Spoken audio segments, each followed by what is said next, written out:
My mother and I have always been very close. I'm an only child, and she was very protective of me. I would say she even smothered me, sort of. I was not allowed to go to school dances. I wasn't able to go to my prom. I wasn't able to go to sports games, and I believed that this was all to protect me from the outside world, and I found out that this was actually to protect her and her secret and her lie. A year ago, I found out that Reverend Eugene, my community leader at the church I go to, was actually my biological father. They kept this from me for over 20 years, my whole life, and they chose to spring this information on me at a time when I was just getting on my feet. This has been extremely distressing for me. I've needed a lot of therapy, and get the tissue for the area. That's what I am suing them for today. Ms. Copeland, I am so sorry to hear that you are having to cope with this at your young age. How old are you, ma'am? I'm 26. Okay. So really just starting your adult path, and this is shocking and devastating. Let me come to you, ma'am, Ms. Copeland. Is it true that the gentleman you're standing beside today, the Reverend, did I understand that correctly, sir? It's Dr. Reverend. Yes. Dr. Reverend Eugene Waters is indeed your daughter's biological father? Yes, this is true. Okay. And who was she led to believe was her father up until this recent point, ma'am? Larry. Who, you say Larry? Larry. And was Larry your husband? Larry is someone that I have spent time with and who has taken on responsibility to be her father. And where is Larry today? Larry is, unfortunately, he's at work today. Okay. So, back to you, ma'am. You grew up thinking Larry was your father. And was he an active part of your life? Yes, Your Honor. I believed this man was my biological father. He came to all of my events that I was allowed to go to as a small child. And he's always been there for me. He's always come and bring me birthday presents. He's always been somebody I could call. And I thought I could rely on him for the truth, too. Wow, I am just absolutely shocked. You'll have to excuse just how shocked I am here. Let me ask you, Ms. Copeland, Madam Co-Defendant, why would you lie to your daughter like this, ma'am? Well, it was never my intention to lie to my daughter. I love my daughter very much. I was very young when I became pregnant. How old were you? I was in my 20s, my early 20s. Ma'am, that's not that young. I mean, it's young, but it's not 16. So let's try this again. Why would you lie to your daughter in this way? Well, it's a little bit bigger than my age. It's actually, you know, well, you started with the age, ma'am. So let's just kind of get to it, because I'll be honest with you, I don't have a lot of patience for deceiving innocent children. Okay, I feel very strongly that every individual, I think it is a part of your human right and your dignity as a human being to know where you come from. I think every person in this world deserves that. So, do you know who your parents are? I do. So why did you think that your daughter deserved less? Well, it's not that I thought she deserved less. It's just the small town that we live in, the family that I was raised in, and just the age that I became pregnant was really, really difficult for me. At the time, I was unfortunately dealing with two people at one time. I had met Larry, and we had started a relationship. So you're in your early 20s? Yes. Okay, so you had a relationship with this gentleman named Larry. And who was the other relationship with? I presume this man? Yes. Okay, and were you married? What was the big scandal? No, I was not married or anything like that. No, were you married, Reverend Doctor? I am and was married, yes. So you were married to the same woman you're married to now? That's correct. Okay, so let's kind of get it all laid on the table today in this courtroom, ma'am. So you were willfully having this affair with a married man, but you were also dating another man. So this woman is suing her mom for emotional distress because her mom finally admitted that her dad is church reverend. You can't make this up. She said her mom was super protective and would not let her do anything. And I'm like, well, obviously, when your secret is that the pastor from Sunday service is also her dad, you're gonna hover over her to make sure none of it gets out. What's really weird is we see this pastor and he looks old enough to have baptized her and even attended for graduation as chaperone. That was not a love story. It was a sermon gone sideways. He admits that he was married while having an affair with her mom. And of course, instead of dealing with it like adults, they hide it for decades to protect reputations. Protect whose reputations, might I add? Why are always protecting the offender instead of the kid who deserves the truth? You can't lie for 25 years and then act shocked when your daughter needs therapy. You made your bed, now you gotta sleep it. And maybe tell her before she's filling out medical forms at 26, wondering her Why her blood type is confusing? This is insane to me. I really think she should win this case because these two have been living without consequences. They cannot just dump it on their 26 years old daughter now just to protect their own reputation when they were having an affair. What do you guys think? You made a choice in your 20s. You made a choice in your 20s, early 20s, to put the baby on this other man because what, he was single? Well, it wasn't that. He was very supportive of me, and he actually wanted to be in her life. At the time that I found out I was pregnant, we actually didn't know who was the father. And How did we find out who the father was? Well, you know, through the town talk, a lot of people were mentioning that she looked and favored Reverend Eugene, and a lot of that talk was happening, and so it made me think a bit, as well as Larry. He didn't push a paternity test. He wanted to be her father and continue to be that figure in her life, but we did end up getting a test and finding out what the truth was. And when did we find out the truth? The truth, maybe in, when she was in elementary or at So that you've young known age. this man for 20 plus years. I have. So you have known that every day you were looking your daughter, your baby girl in the face, and you were telling her a lie about who she was and where she came from. That is true. That is true. Yes. How does that make you feel, Madam Plaintiff? I feel betrayed. Yeah, I can see the hurt in your eyes, and I would feel the same. But we are here in court today for a claim of $10,000. Where is this amount coming from, ma'am? Yes, the $10,000, that is my request for support for therapy. I have already gone to therapy for the past 6 months, ever since I found this out a year ago. That's when you found out, 6 months ago. And I how found did- out a year ago. You found out a year. And how did you find out? So I was actually on the way to go and discuss purchasing a new house when I got a call from Reverend Eugene, who we don't have a close relationship. He's the leader of my church that I've always gone to, and so I figured it was about something for youth group or some sort of leadership position. And So what did Reverend Eugene want? Well, he said that he wanted to get together for lunch.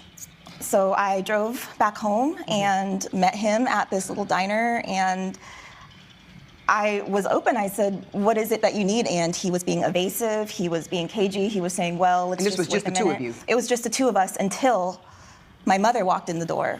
Okay. So you were summoned basically to a sit down by the two of you to finally, after 20 years of withholding and lying the truth, tell her her real identity. Yes. So let's get you into this conversation, the good Reverend Doctor, because you're a grown man, you're an adult. Why did you agree to keep this lie from really your daughter? It seemed at the time that it was maybe in her best interest and in mine. I'll just say that. Thank because you I for did the have- honesty, yes, because yes, we I all did have know a that that's family really and I had a wife, so the that priority. played into it. And do But you have children with your wife, sir? Yes, I do. So I you had have, to. you have a family. Well, I had a family. Yeah, my daughter got cancer Oh, I'm sorry. and had a long illness, and she passed away. Okay. And my knew it son, was a my few sister. years. So, right, but you know this young lady through the church, but you didn't know it was your sister. So you never even got to have a relationship with her. My God, this just goes from bad to worse, sir. Okay, so your daughter passed. That's very Right. tragic. And I had a son, and a few years later, he was riding his motorcycle without a helmet, stupidly. Spent some time in the hospital, and he also passed away. Oh, my goodness. So you've Sorry. lost all your other children. Yes. Well, maybe it was actually better for her that this guy was not her father. I mean, he had the worst luck. Both of his kids tragically passed away. So maybe it was a blessing in disguise that he was not part of her life, that kind of protecting her by being absent. At first, I thought, as a father, I could never just say I'm not going to have a relationship with my kid. If there was a child out there, I would be like, I don't care. I want to know about them. I want a relationship with them. And for him to look his daughter in the eyes and think, I know you are my daughter, but I'm not going to tell you. I'm not going to have any relationship with you. That's so messed up on so many levels. But maybe given all the tragedy he went through it, it was actually a blessing. Maybe some angel came and said, we are taking her away from you so she survives this unlucky life. What do you guys think about it? Here is She's your my last remaining daughter. child. Yes, my last child. Oh, my gosh. This is just unbelievable. So at 26 years old, you're finding out for the first time, ma'am, that this indeed is your father. And how does it make you feel to know that they've known almost your entire life? It makes me feel like my entire life has been based off of a lie.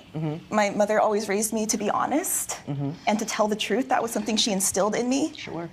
And to find out that she lied to my face for all of these years, I'm disgusted, frankly. I don't know if our relationship can ever be the same again. And what is your relationship with, is it Frank, the man that raised you? Larry. Larry, yes. Our relationship is still good. He has moved away, but we still talk. Okay. It's been a little fractured since all of this has gone on, but he did assure me that this entire lie was all my mother's idea. He wanted to tell me the truth, and she would not let him. This is really, really, really, really tragic. Ma'am, do you have some receipts around the therapy that Yes, you're Your Honor. asking to be reimbursed for? Please give Yes. the whole folder, please, ma'am, to Elijah. Thank you. Your Honor, there was a lot going on at that time. You know, he was pursuing to become a reverend of the church. I didn't want to interfere with his reputation in the church, and She I- didn't deserve it, ma'am. I Look do- at her. I agree with you, and I never meant to hurt my daughter. I love her very, very much. And nobody's questioning the love you have for your daughter. I do believe that. But in your choices, and yours as well, Reverend Doctor, y'all have really impacted this young lady. And I have to tell you something. As a person myself, who did not know my own paternal identity until I was 38 years old, it affects our self-worth. It affects how we feel in terms of being legitimate or illegitimate. And I can guarantee you your daughter is going to be processing all of this, your choices and yours, sir, for years to come. I just don't get it. If you are keeping this secret to protect the reputation of this reverend, someone you look up to be, because he is about to become ordained or lead people honestly, I don't think you want this guy leading you. You know what I mean? If I knew someone like that was going to be a leader in my faith, the last thing I would want is for him to be charged, because he's clearly been compromised. So why protect his reputation while your daughter suffers? And then hit her with the truth all at once? That just does not make sense. Sure, coming clean is good, but there is a right time, a right place, and a better way to reveal the truth. You can't just drop it all on her and then not do anything to support her. It's strange to me that you protect someone who's supposed to be a spiritual leader when in reality he should not even be in this position. And it's also strange that this guy lost both of his kids and thought, now that I lost them, I will take her as a daughter. So what do you think about this before and after? Have you seen? Saying to me, ma'am, that you were about to buy a house Yes. when all of this happened. Did you end up being able to buy that house? No, I ended up losing my job. Oh, I couldn't deal with all of this. I needed some time to just sit, but it was a new job. I had just started only a month in, and and so this unpinned your whole world. everything. Yeah. So I'm looking at therapy bills. Looks like you're having very intensive sessions. Yes. 120 minutes at a time, 60 minutes at a time. I'm seeing months and months. This is 6 months worth of bills I'm looking at that accumulate to $10,000. Now let's get back to you, Ms. Copeland, and you too, Dr. Reverend. Y'all are equal co-defendants in the eyes of the court today. Your daughter is requesting that you make her financially whole from the financial investment she has made in her own healing to recover from the emotional damage you two caused. What do you have to say in defense of your claim that you owe her $10,000? Well, again, I understand her hurt and her pain, and I've offered her different solutions. You know, Sister Margaret at the church. Who is a Sister Margaret? She is a therapist in the church. At the same church that y'all chose to lie and deceive about this man's leadership and moral character? Yes. That same church? Yes, Your Honor. Yeah, that's the church you want your daughter in this fragile condition to be availed to? I don't think so. What else did you offer? Well, there were other resources as well, like the community center. There's a local nonprofit. I have a resource. I have a therapist. Yeah, but that therapist is extremely expensive. Okay, Penny. Ms. Copeland. I'm not even gonna let you continue this. You don't get to choose the way you traumatize her and then be picky about the way in which she chooses to seek recovery. You're just not in the moral position to make such a request. And as for you, Dr. Reverend, what do you have to say for yourself? We felt like in the situation, it was better to deal with it within our faith community, within our church and people that. You know what I hear you saying support is, her. you know what I hear you saying is that you thought it would be best to continue containing the secrets and the lies, again, for your own interest. Well, this court feels differently. This court feels that what you two have individually and collectively chosen to do by virtue of keeping her identity a secret for 20 plus years was self-serving and devastating to your daughter. This is your daughter too, sir. She's literally as much your daughter as she is Miss Copeland's daughter. I know that. How do you feel about that? I love her. She's a beautiful young woman, and I'm sorry that what we've Do done. you has even hurt know but her? Do you really know her, or are you? She's nodding her head. You're going to have to now, and it's only, I really think, the grace of God that you have an opportunity, as you are still among us, to have the privilege to get to know your own daughter in a real way. Well, she was still attending church. Sir, come on, knock it off. Your Honor, if I may speak, he hasn't contacted me at all since Since this this? happened. No. Do you plan to procure a relationship with your daughter, sir? If that's available to me, I would. I want us to be a family. Okay. This sounds like it's going from bad to worse. So let's just kind of stop the emotional bleeding, Ms. Copeland. The court has heard enough to make a ruling. I think that you, sir, made very selfish, poor decisions that will cost you today in court, but it will never come close to what is ultimately costing your daughter, y'all's daughter. I am very glad, young lady, that you have a person you can rely on, and Mr. Larry, it sounds like, that he's still going to be in your life. That is the very least you deserve out of all of this tragedy and trauma.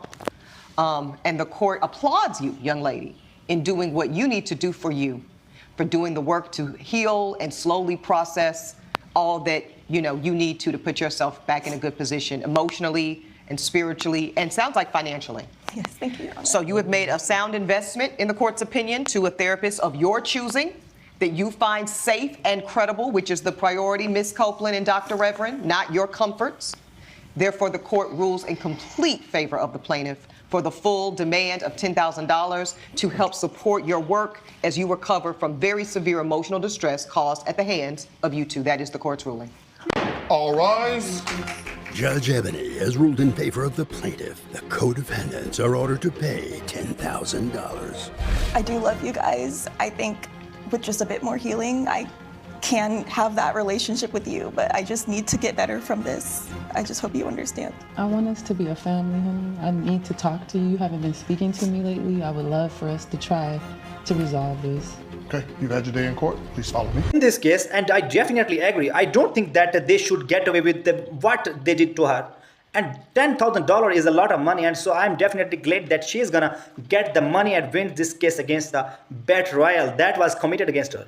Okay, but I want to know what you guys think about this, because sometimes we as human beings make mistakes. But do you think that there is a hope for these people to have a reconciliation and her to have a relationship with her? Not only pastor of her church, but also the father of her father. Like, does anyone else think that maybe the betrayal is so high that it's like, yes, you could be my biological father, but that does not mean that I want to be in a relationship with you or know you or anything else. So what would you guys do in this situation? I'm curious what your thoughts are. So let me know in the comments down below.